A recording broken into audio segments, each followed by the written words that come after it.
Bonjour à tous, je suis en train de réfléchir à une grande vérité, à une vérité importante de la parole de Dieu, et j'aimerais vous la partager. Mais laissez-moi introduire cette grande vérité par 2-3 questions que je vous poserai en toute simplicité. Quand est-ce que c'est la dernière fois où vous avez demandé à Dieu quelque chose parce que cette chose en question que vous avez demandé à Dieu, eh bien, elle n'est pas présente dans votre vie? Ou quand est-ce que c'est la dernière fois où vous vous êtes senti démuni, n'ayant que peu de ce que la parole de Dieu vous promet, comme semblez être sans force, sans ce qu'il faut pour vivre votre foi?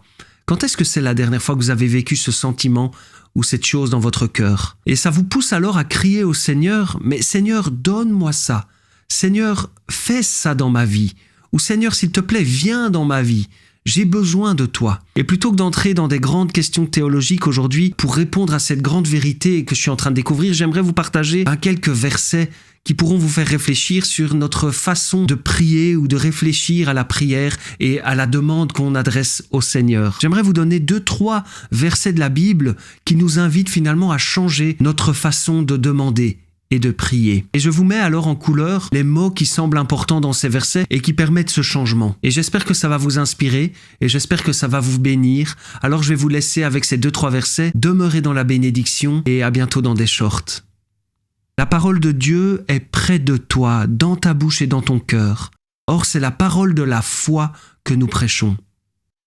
Or, à celui qui, par la puissance qui agit en nous, peut faire infiniment au-delà de tout ce que nous demandons ou pensons.